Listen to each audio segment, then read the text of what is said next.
नमस्कार। About India channel में मैं अनिल केसरी आपका स्वागत करता हूं। अबाउट इंडिया चैनल का उद्देश्य जो है वह हम लोग भारत की संस्कृति से एक परिचय जो है वह प्राप्त करने के लिए हम लोगों ने इसको स्थापित किया है। और उसमें हम लोग जो ये सीरीज चला रहे हैं वो भारत में प्रचलित धर्म के संदर्भ में, यानी भारत में जो प्रचलित धर्म हैं उन धर्मों में कई धर्म हैं, उन धर्म में की मूल भावना क्या है इसके बारे में हम लोग एक थोड़ी सी व्याख्या जो है वह कर रहे हैं। एक व्याख्या जो है वह हम लोग उसके बारे में कर रहे हैं, एक एन एक्सप्लेनेशन है। इसमें सीरीज 2 जो है वह हिंदू धर्म के बारे में हम लोग धर्म के बारे में, तो हिंदू धर्म के बारे में कहा जाता है कि हिंदू धर्म बड़ा प्राचीन धर्म है। हिंदू धर्म का उद्भव जो है वह हजारों साल पहले हुआ। ठीक, तो अब ऐसी स्थिति में हम लोग क्या जो है वह मान्यता को लेके चले, साइंटिफिक ढंग से क्या मान्यता या ऐतिहासिक ढंग से क्या मान्यता को लेके चले, हम लोग इसके बारे में चर्चा करते हैं। आइए देखते हैं हिंदू धर्म जो है वह का विकास किस प्रकार हुआ। तो हिंदू धर्म का विकास जो है वह कैसे हुआ, तो देखिए भारतीय भूमि पर अगर हम लोग बात करें तो आज से करीब 4500 वर्ष पहले यानी 4500 वर्ष पहले जो है वह भारत में सैंधव धर्म की मौजूदगी थी। जो इंडस वैली सिविलाइजेशन है उस इंडस वैली सिविलाइजेशन में सैंधव धर्म मौजूद था। 1500 BC के आसपास में जो है वह हमारे यहाँ भारतीय समाज में वैदिक धर्म की उपस्थिति जो है वह मौजूद थी। वैदिक धर्म की उपस्थिति जो 600 BC तक जो है वह देखी गई। 600 BC के आसपास ही जो है वह दरअसल भारतीय समाज में ब्राह्मण धर्म की उत्पत्ति हुई और यह ब्राह्मण धर्म जो है वह कालांतर में आगे भी जो है वह चलता रहा। ब्राह्मण धर्म 600 BC के आसपास ही जो है वह बौद्ध धर्म की उत्पत्ति हुई। इसके अलावा जो है जैन धर्म की मान्यताएं भी पहले से चल रही थी और जो है 6ठी शताब्दी में जो है जो उसके 24वें तीर्थंकर भगवान महावीर थे उनका जन्म हुआ। तो इस प्रकार के बहुत सारे धर्म जो है वह भारत में पनपे, यानी भारत में पनपे। प्राचीन जो है वह काल में भारत में जो है वह उनकी उत्पत्ति हुई, धर्म की संकल्पनाओं की उत्पत्ति जो है वह होती है। तो भारतीय जो समाज है उस समाज में धर्म की विचारधारा बहुत प्राचीन काल से जो है रही है। इसलिए उसके बाद हम लोग ने एटसेट्रा लिख दिया है कि यहाँ पर केवल इतने ही धर्म नहीं थे बल्कि और भी बहुत सारे धर्म थे। जो हिंदू धर्म है, तो हिंदू धर्म आज जो हिंदू धर्म है उस हिंदू धर्म का वास्तव में हम लोग उसको सनातन धर्म के रूप में भी जानते हैं। किस रूप में जानते हैं? सनातन धर्म। एक्चुअल में जो है आप देखिएगा कि सनातन धर्म में जो मान्यताएं आज जो है वह देखी जा रही हैं, उन सनातन धर्म की मान्यताओं का सबसे बड़ा जो उद्भव का काल है वह है गुप्त काल। और वह कब से प्रारंभ होता है? तो 4th सेंचुरी AD से प्रारंभ होता है। यानी 4th सेंचुरी AD से लेकर 6th सेंचुरी AD के बीच में दरअसल सनातन धर्म की मान्यताएं जो है वह विकसित होती हैं। तो सनातन धर्म की जो मान्यताएं विकसित होती हैं तो इन सनातन धर्म में क्या है, तो देखिएगा कि सैंधव धर्म में अगर प्रकृति की पूजा थी तो वह प्रकृति की पूजा सनातन धर्म में शामिल कर ली गई। ठीक है। वैदिक धर्म में अगर यज्ञ था तो वह जो है वह सनातन धर्म में शामिल कर ली गई। ब्राह्मण धर्म में अगर जो है वह ग्रंथों की संकल्पना थी तो वह सनातन धर्म का हिस्सा जो है वह मान लिया गया। बौद्ध धर्म में अगर सत्य अहिंसा की जो है वह बात की गई तो उसे जो है वह सनातन धर्म का हिस्सा जो है वह मान लिया गया। इसी प्रकार और भी धर्म।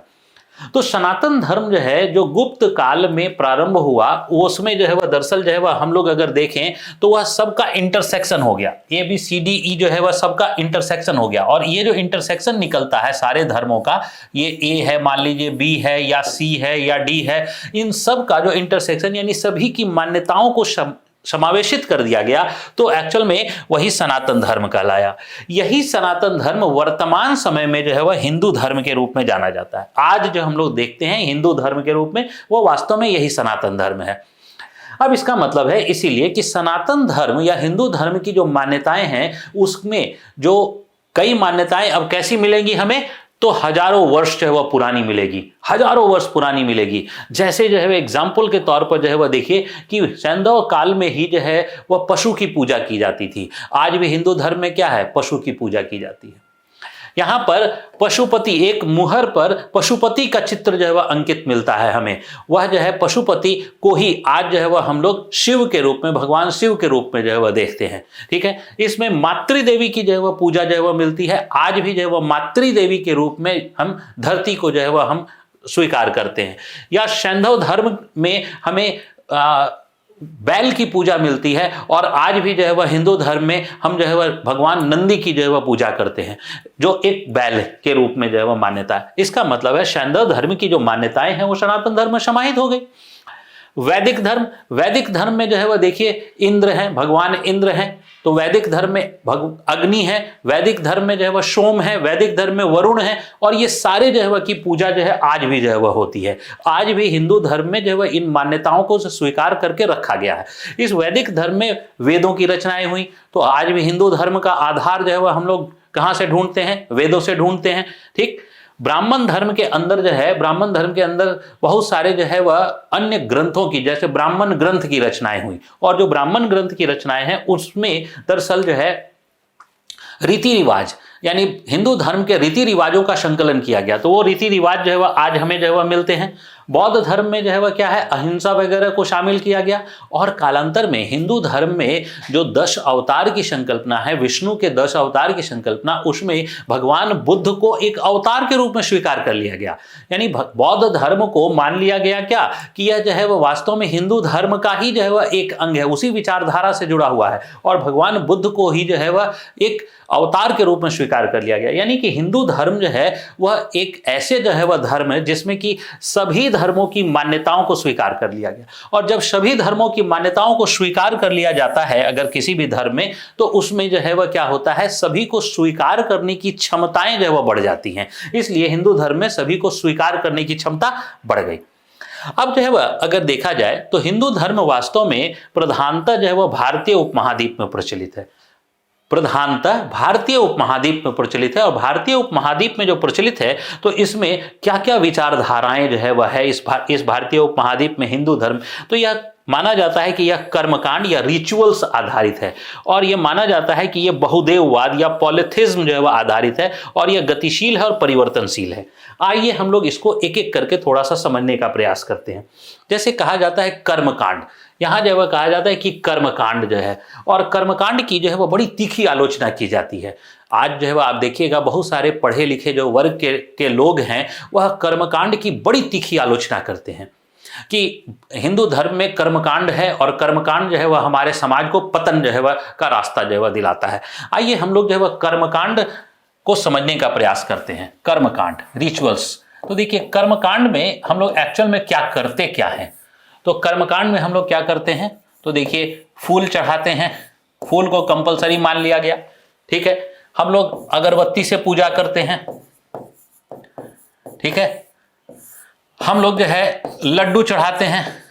लड्डू का मतलब है कोई भी मिठाई जो है, हम लोग जो है वह क्या, तो शहद चढ़ाएंगे, दूध चढ़ाएंगे, ये सब जो है वह क्या मान लिया गया, सब कर्मकांड जो है। ठीक है, फूल माला जो है वह चढ़ाते हैं, माला भी चढ़ाते हैं, ये सब क्या है, कर्मकांड है। इसके बाद जो है वह यहां पर घंटी बजाते हैं, ये भी क्या है, कर्मकांड। एक्चुअल में कर्मकांड के अंदर जो है हम लोग करते क्या हैं, तो ये करते हैं माँ की पूजा है, किसी माता की पूजा, तो चुनरी चढ़ाते हैं, यही सब कर्मकांडों की पूजा है, यही कर्मकांड है।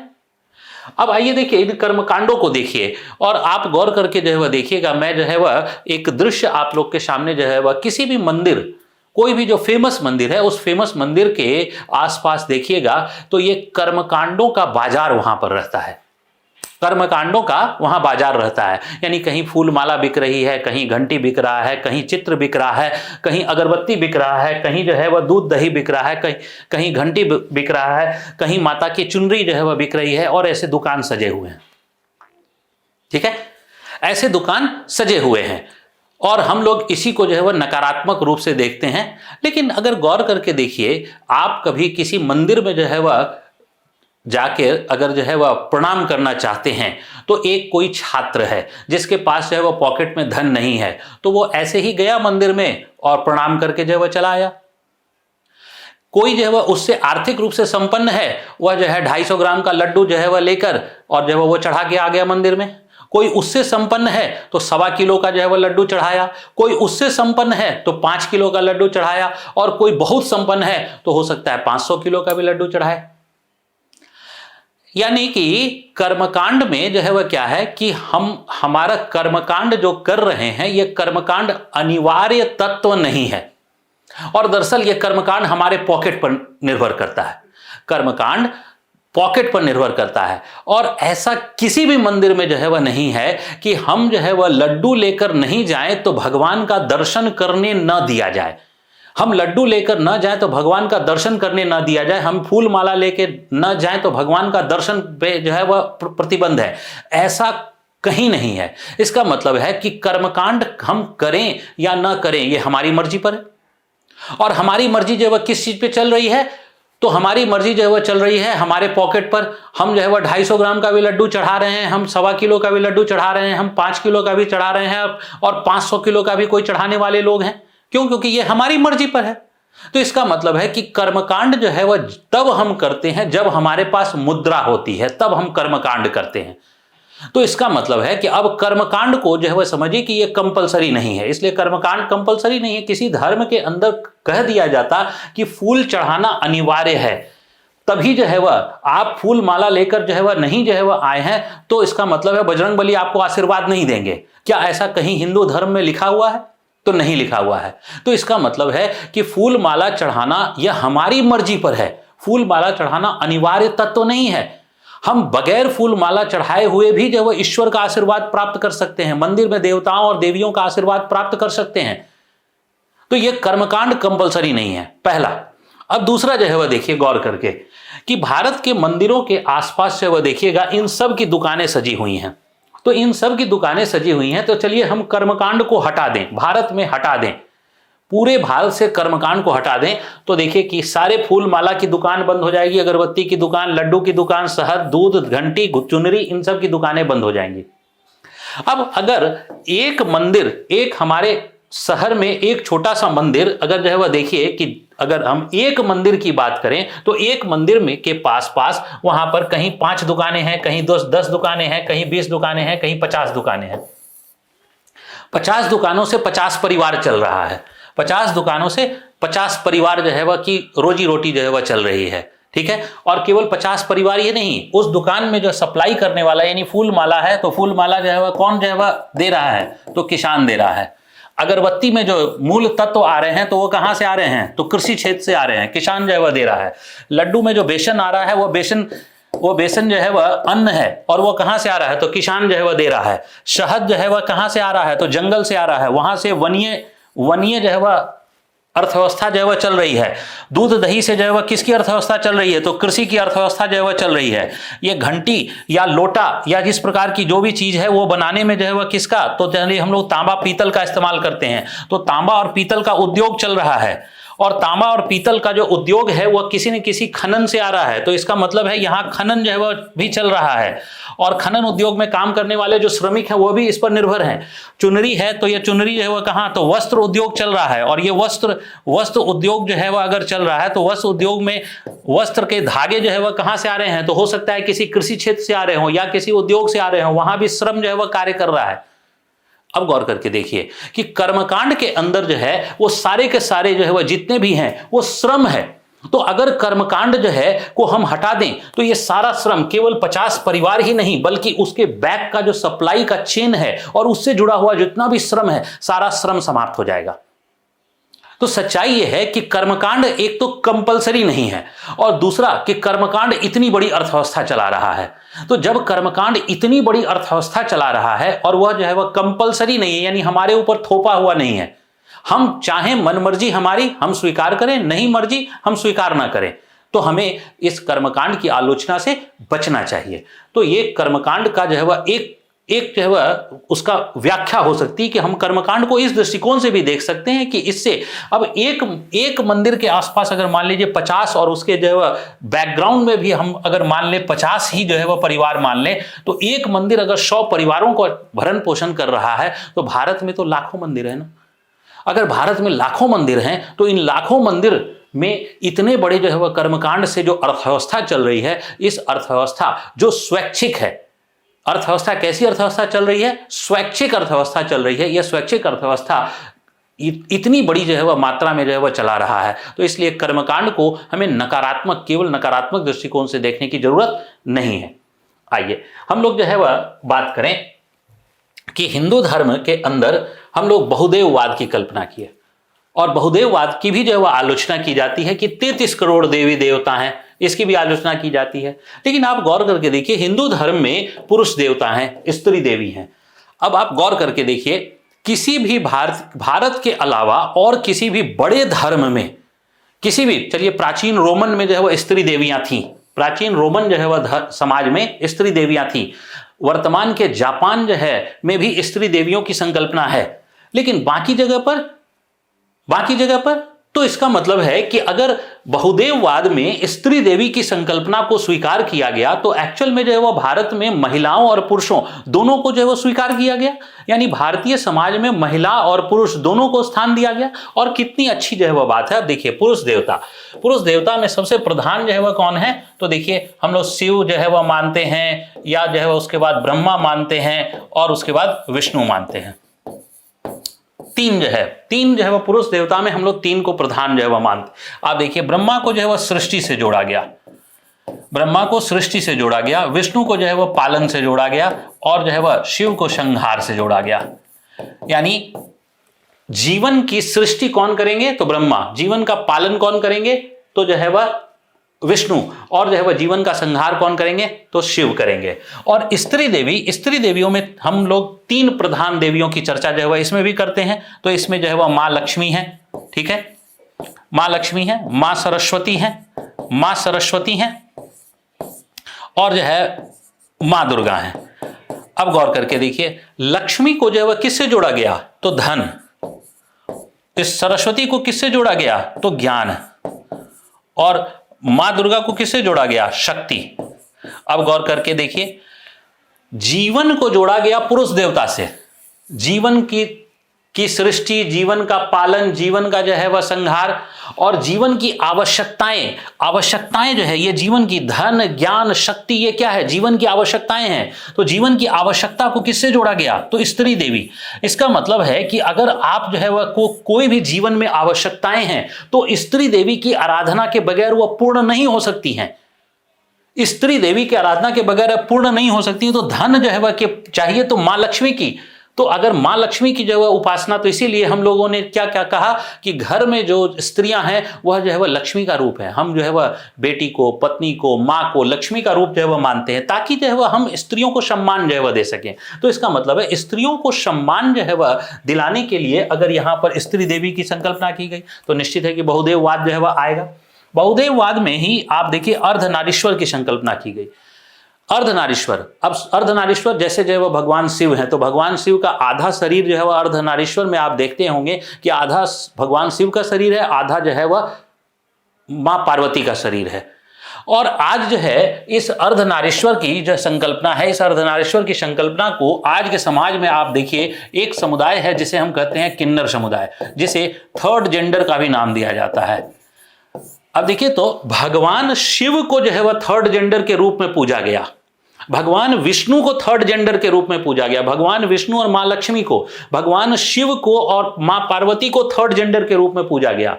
तो ये अर्धनारीश्वर यानी किन्नर समुदाय, थर्ड जेंडर की संकल्पना जो है वह उसी समय स्थापित कर दी गई। और किन्नर समुदाय से जो आशीर्वाद लेने की परंपरा है, यानी कि जैसे ही हम कोई जो है वह अपने घर में यज्ञ करते हैं, यज्ञ का तात्पर्य है कोई अच्छा कार्य करते हैं, तो हम लोग किन्नर समुदाय से आशीर्वाद लेते हैं। तो किन्नर समुदाय से आशीर्वाद क्यों लेते हैं, क्योंकि एक साथ मां पार्वती और शिव का आशीर्वाद मिलता है, एक साथ भगवान विष्णु और मां लक्ष्मी का आशीर्वाद मिलता है, इसलिए किन्नर समुदाय का आशीर्वाद जो है वह हम लोग किसी भी यज्ञ परंपराओं में जो है वह लेते हैं। और ये अर्धनारीश्वर रूप से जो है वह जोड़कर देखा जाता है।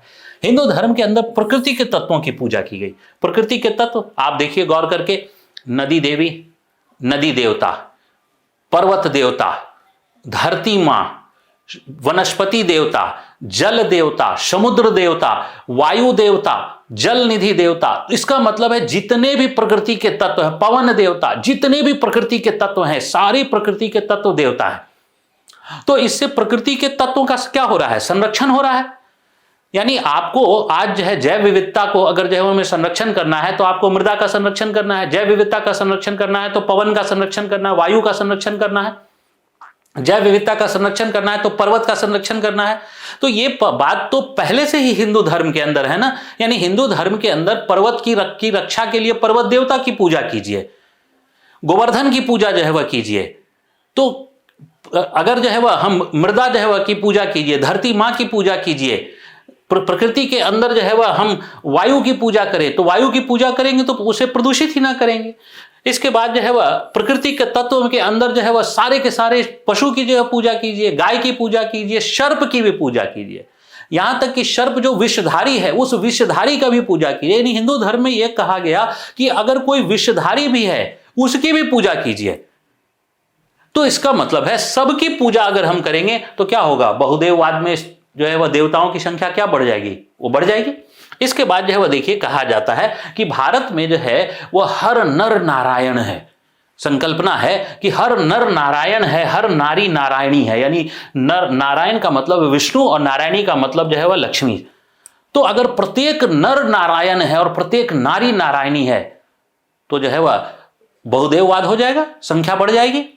इसके बाद जो है संकल्पना है कि कण कण में राम है, और कण कण में अगर राम है तो अगर राम कण कण में है तो हर तत्व राम से जुड़ा हुआ है, और हर तत्व अगर राम से जुड़ा हुआ है तो हर तत्व की रक्षा कीजिए, चाहे वह जो है बायोटिक हो यानी जैविक हो, या जो अबायोटिक हो यानी अजैविक तत्व हो, हर की रक्षा कीजिए। क्यों? क्योंकि हर में जो है वह राम बसे हुए हैं, हर में राम बसे हुए हैं। तो इसका मतलब है बहुदेववाद की जो संकल्पना है, ये बहुदेववाद की संकल्पना एक विस्तारित संकल्पना है। इसलिए बहुदेववाद में हम लोग यहाँ पर अनेक देवी देवता जो है वह देखते हैं, और उनकी संख्या अगर सारे जो है वह नर और सारी नारी नारायणी हैं, सब देवी देवता है, तो 33 करोड़ तो जो है वह संख्या हो ही जाएगी ना, 33 करोड़ तो संख्या हो ही जाएगी। ठीक है, उस काल में कम से कम। ठीक, इसके बाद कहा जाता है कि हिंदू धर्म जो है वह क्या है, परिवर्तनशील धर्म है। हिंदू धर्म परिवर्तनशील, और परिवर्तनशीलता की प्रक्रिया हमेशा चलती रहती है, गतिशील है, परिवर्तनशील है, हमेशा चलती रहती है, और लगातार यह चलते रहता है। कैसे चलता रहता है? तो देखिए मंदिर की स्थापना, जब हिंदू धर्म स्थापित हुआ, यानी कि जैसे इंडस वैली काल से हम इसे जोड़कर देखते हैं, तो क्या मंदिर थे? नहीं थे। वैदिक काल में मंदिर थे? नहीं थे। गुप्त काल में मंदिर बनना प्रारंभ हुआ, और उसके बाद भव्यता जो आती है वो 11वीं सदी में जब चोल वगैरह आते हैं, चोल के शासक, तब जो है वह हमारे मंदिरों में भव्यता आने लगती है। तो इसका मतलब है कि जो मंदिर की संकल्पना, ये परिवर्तन का जो है वह की प्रक्रिया है। आज हम लोग सार्वजनिक मूर्ति पूजा करते हैं।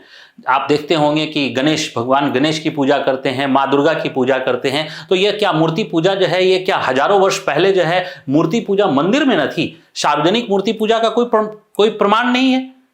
यानी हम कोई क्या टेंट लगाकर पहले से भी जो ब्रिटिश काल में भी मूर्ति पूजा करते थे? तो नहीं करते थे। तो सार्वजनिक मूर्ति पूजा की प्रणाली जो है आई, इसका मतलब है परिवर्तन आया। और परिवर्तन यही नहीं जो है वह आया, बल्कि कर्मकांड की प्रक्रियाओं में भी परिवर्तन आया। जरूरी नहीं है कि जो है वह आज हम चुनरी चढ़ा रहे हैं तो हजारों वर्षों से चुनरी चढ़ाई जाती थी, नहीं। ये परिवर्तन की प्रक्रिया। और परिवर्तन इतना ही नहीं, आज तो जो है वह धर्म में यह भी आ गया है कि व्हाट्सएप में ही जो है वह हम लोग मंत्र पढ़ने लगे हैं, व्हाट्सएप में ही जो है वह हम लोग भजन सुनने लगे हैं, व्हाट्सएप में ही जो है सारी प्रक्रियाएं होने लगी। तो इसका मतलब है कि यह धर्म जो है वह निरंतर परिवर्तनशील है, निरंतर परिवर्तनशील है। और इसकी परिवर्तनशीलता ही दरअसल इसकी सबसे बड़ी खूबसूरती है। क्यों? क्योंकि परिवर्तन होने से जो है वह क्या हो जाता है कि इसमें स्वीकार्यता बढ़ जाती है, स्वीकार्यता बढ़ जाती है। तो है कि हिंदू धर्म के अंदर दरअसल जीवन के जो है वह 4 लक्ष्य जो है वह हैं, जीवन के 4 लक्ष्य हैं। और हिंदू धर्म के अंदर 4 लक्ष्य हैं, तो उन 4 लक्ष्यों को हम लोग समझने का प्रयास करें। ए जो है वह धर्म है, बी जो है वह अर्थ है, सी जो है वह काम है, और डी जो है उसे हम लोग मोक्ष का नाम देते हैं। डी हम लोग उसको मोक्ष का नाम देते हैं। आइए पहले हम लोग समझने का प्रयास करें धर्म। धर्म का तात्पर्य है कर्तव्यों के पालन से। यहाँ पर फिर से धर्म के बारे में बता दूं कि धर्म जो है वह संस्कृत के ध्री धातु से जन्म ले रहा है, और संस्कृत का ध्री धातु का अर्थ होता है धारण करना। क्या धारण करना? कर्तव्यों को धारण करना। जैसे जो है वह हम लोग बात करते हैं मानव धर्म। मानव धर्म है तो हम सारे पशुओं की रक्षा करें, प्रकृति के तत्वों की रक्षा करें। पुत्र धर्म, तो पुत्र है तो अपने माता पिता की सेवा करें। पितृधर्म, तो पितृधर्म के अंदर जो है वह जो हमारे पुत्र हैं, पुत्रियां हैं, उनकी जो है वह रक्षा करें। तो ये सब धर्म है। तो इन धर्मों को पालन करना ही जीवन का जो है वह एक लक्ष्य जो है वह माना जाता है, कि यह जीवन का एक लक्ष्य है कि इन तत्वों को आप जो है वह स्वीकार कीजिए। इसके अलावा जो है वह कहा गया अगला अर्थ का तात्पर्य क्या है? आर्थिक गतिविधियों यानी इकोनॉमी से। यानी ध्यान से देखिए, आपको आइडल नहीं बैठना है, यानी वह बैठना नहीं है। बल्कि आपको आर्थिक गतिविधियों में जो है वह पार्टिसिपेट करना है। और ये पार्टिसिपेशन ही दरअसल हिंदू धर्म का लक्ष्य है। ये अर्थ जो है का मतलब है कि आप जो है वह यूं ही बैठे नहीं रहिए, बल्कि किसी न किसी आर्थिक गतिविधि में जो है वह आप लिप्त रहिए। और आर्थिक गतिविधियों में लिप्तता आपके जो है वह जीवन के लक्ष्य को निर्धारित कर रही है। जीवन का लक्ष्य है, जीवन का तीसरा लक्ष्य है काम, वंश वृद्धि से। वंश वृद्धि से आप देखिए कि जैसे हिंदू धर्म की मान्यताएं हैं या समाज है या शासन है, अगर जो है वंश जो है आगे नहीं बढ़ा तो ये सब तो यहीं समाप्त हो जाएगा। इसका मतलब है कि समाज जो है वह, अगर सपोज दैट कि आज जो है वह कोई भी व्यक्ति जो है वह बच्चे पैदा ना करे, तो कोई भी व्यक्ति अगर बच्चे पैदा ना करे तो ऐसी स्थिति में क्या होगा, 25 साल 30 साल 40 साल के बाद जो है वह ये दुनिया क्या हो जाएगी, समाप्त हो जाएगी। तो दुनिया अनंत काल तक चलते रहे, तो इस दुनिया के अनंत काल तक चलते रहने के लिए जो है वह वंश वृद्धि आवश्यक है। इसलिए ये जीवन का लक्ष्य जो है वह निर्धारित किया गया। इसके बाद जीवन का लक्ष्य है, अंतिम लक्ष्य है, जिसे हम मोक्ष कहते हैं। तो दरअसल कहा गया है कि हिंदू धर्म के अंदर 84 लाख योनियों में जन्म लेने के बाद जो है वह दरअसल मानव का जन्म होता है। 84 लाख योनियां, यानी ये 84 लाख योनियों का चक्र है।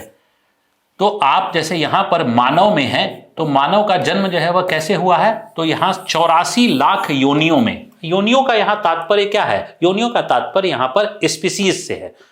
यानी पूर्व जन्म में आप कोई दूसरी स्पीसीज, दूसरी प्रजाति में थे, उससे पहले दूसरी प्रजाति में थे, उससे पहले दूसरी प्रजाति में थे, और ये 84 लाख प्रजातियों के जन्म के बाद मानव का जन्म जो है वह हुआ है।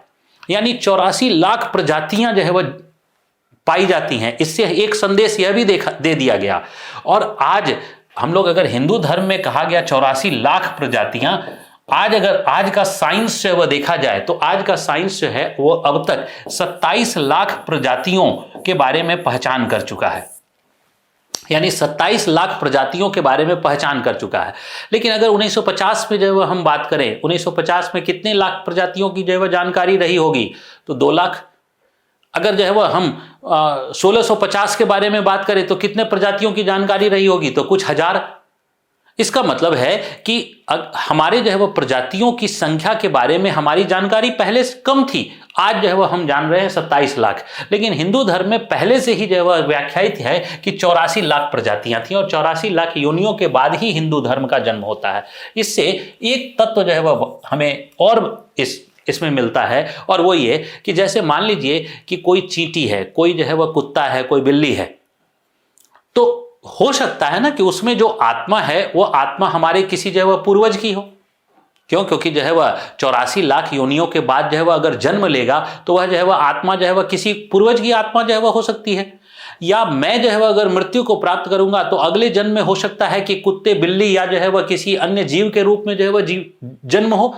तो इसका मतलब है कि 84 लाख योनियों के माध्यम से यह संदेश देने का प्रयास किया गया है कि प्रत्येक जीवन की रक्षा करना हमारा उद्देश्य है, मानव का धर्म है। मानव का धर्म प्रत्येक जीव की रक्षा करना, प्रत्येक तत्व की रक्षा करना, प्रत्येक प्रजातियों की रक्षा करना। और अगर प्रत्येक प्रजातियों की रक्षा हो गई तो बायोडायवर्सिटी का कंजर्वेशन तो ऐसे ही हो गया ना, जैव विविधता का संरक्षण ऐसे ही हो गया, यानी जैव विविधता के संरक्षण हो गया।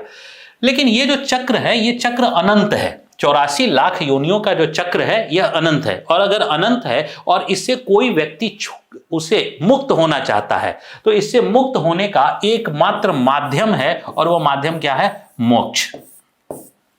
लेकिन कहा जाता है कि सबको मोक्ष की प्राप्ति नहीं हो सकती है, सबको मोक्ष की प्राप्ति नहीं हो सकती है। जीवन मरण के चक्र से मुक्ति अगर चाहिए तो मोक्ष चाहिए। और मोक्ष की प्राप्ति जो है कैसे हो सकती है, तो मोक्ष प्राप्ति के 4 प्रधान मार्ग हैं। हालांकि इसके अलावा भी और मार्गों की चर्चा की गई है, इसके अलावा भी और मार्गों की चर्चा की गई है, लेकिन 4 प्रधान मार्ग हैं। 4 प्रधान मार्ग क्या हैं? तो ज्ञान मार्ग, कर्म मार्ग, भक्ति मार्ग और योग मार्ग। अब समझिए क्या है।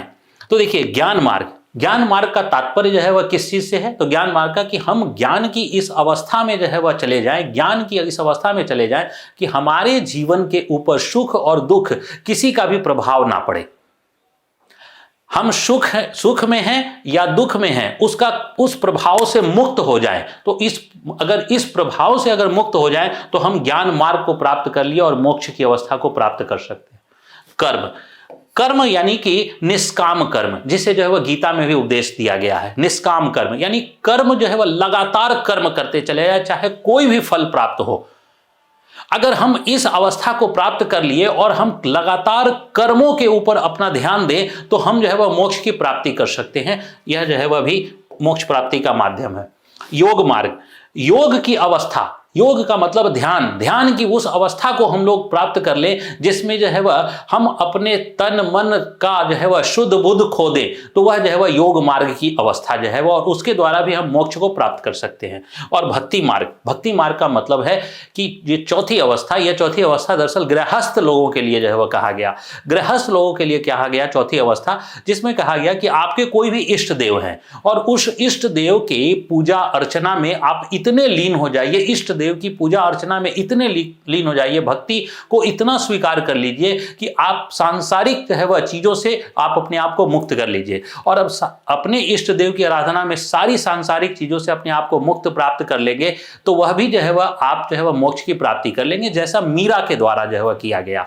यानी जो है वह मीरा जो भक्ति काल की जो है वह जो संत थी उनके द्वारा जो किया गया, कृष्ण की जो है वह भक्ति में वो इतनी लीन हो गई कि वह सब कुछ जो है वह भूल गई, तो वह जो है वह क्या है, भक्ति मार्ग है।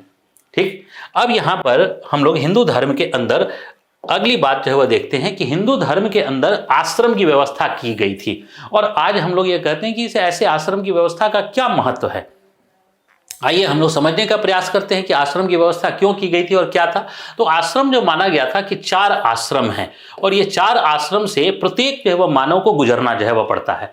4 आश्रम से प्रत्येक मानव को गुजरना पड़ता है। पहला ब्रह्मचर्य, ब्रह्मचर्य की अवस्था। ब्रह्मचर्य का अवस्था का मतलब जो है वह है कि यह कहता है कि आत्मनियंत्रण, आत्मत्याग और शिक्षा की अवस्था है।